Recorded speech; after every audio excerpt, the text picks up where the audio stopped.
प्यारे विद्यार्थियों, छोटे भाइयों-बहनों, मिशन इंस्टीट्यूट प्रयागराज में आपका स्वागत है, अभिनंदन है।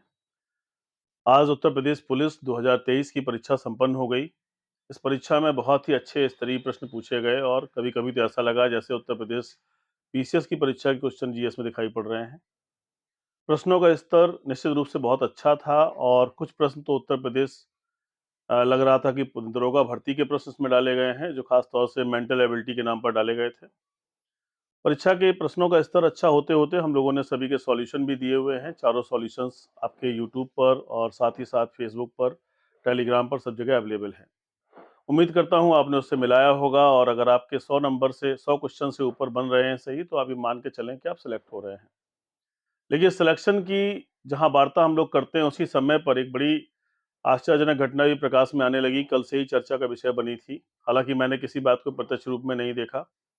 लेकिन तमाम कोचिंग संस्था के लोग जो 25-25 हज़ार रुपए लेकर के गारंटी दे रहे थे कि हाँ, सिलेक्शन हो जाएगा तो 25 हज़ार रुपए हम ले लेंगे, नहीं तो बाकी वापस कर देंगे। पढ़ाने के नाम पर कुछ नहीं, बल्कि इस प्रक्रिया में लगे थे। उन तमाम लोगों ने अब रोना शुरू कर दिया है। सत्य क्या है, ये हमें नहीं पता है। ये सरकार को निश्चित रूप से कहीं न कहीं से अवगत हो जाएगा और अवगत हो चुका होगा। नकल की जो स्थिति बन रही है, अगर पेपर आउट हुआ है, तो बहुत बड़ी संख्या में ऐसे विद्यार्थी होंगे जो इस पेपर की मेरिट को बढ़ा देंगे। सामान्य ढंग से अगर पेपर सही से संतुलित तरीके से हुआ है, तो इसमें 100 से ऊपर मेरिट नहीं जाएगी और किसी भी कैटेगरी का 100 नंबर पाने वाला विद्यार्थी सफल हो जाएगा।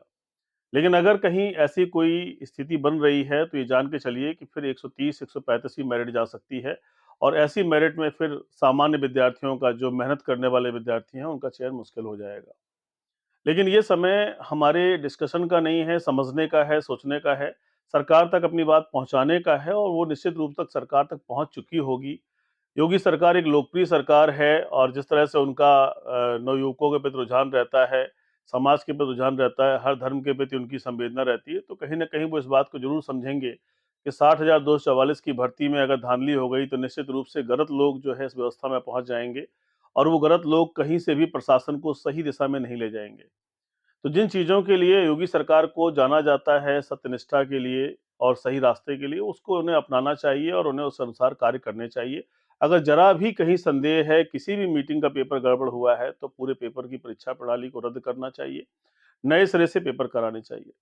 मैं हमेशा सुझाव देता रहा हूँ, कई बार मैंने अवगत कराने का प्रयास भी किया है कि उत्तर प्रदेश पुलिस, दरोगा और सिपाही और राज्य की जितनी अन्य परीक्षाएँ होती हैं, भले ही विद्यार्थी के शुल्क में कुछ 5-10 रुपए बढ़ा दिए जाएँ, लेकिन उनकी प्रारंभिक परीक्षा और मुख्य परीक्षा ज़रूर होनी चाहिए। जब परीक्षा 2 चरणों में होती है, तो उसमें धाँधली और भेदभाव और इस तरह की विषमताओं का होने की संभावनाएँ कम हो जाती हैं। अगर कोई स्टेज 1 में अंदर चला भी जाएगा, तो वो स्टेज 2 से बाहर हो जाएगा। ऐसे में एक तरीका अच्छा हो सकता था कि प्रणाली को 2 भागों में, 3 भागों में बाँटा जाना चाहिए था, लेकिन ऐसा नहीं हो पाया। साथ ही साथ अभी चर्चा में विषय चल रहा है कि 1 लाख वैकेंसी और आने वाली है। मैं योगी सरकार से और देश की तमाम अन्य राज्यों की सरकारों से और देश की सरकार से भी निवेदन करूँगा कि थोड़ी-थोड़ी करके ही वैकेंसी दें, लेकिन अनवरत रूप से आनी चाहिए, रेगुलर आनी चाहिए। इससे नवयुवकों का, विद्यार्थियों का, पढ़ने-लिखने वाले प्रतियोगियों का उत्साह बना रहता है। उनके अंदर एक जोश रहता है कि मैं भी कुछ न कुछ अर्जित करूँगा, सफलता के मापदंडों में मैं भी कहीं शामिल होऊँगा। सपने देखना एक मध्यम वर्गीय परिवार का हिस्सा है और हर मध्यम वर्गीय ये कल्पना करता है कि मैं निश्चित रूप से घर परिवार के लिए कुछ करूँगा और सरकारी नौकरी उसके लिए एक बहुत अच्छा आसान साधन नज़र आता है।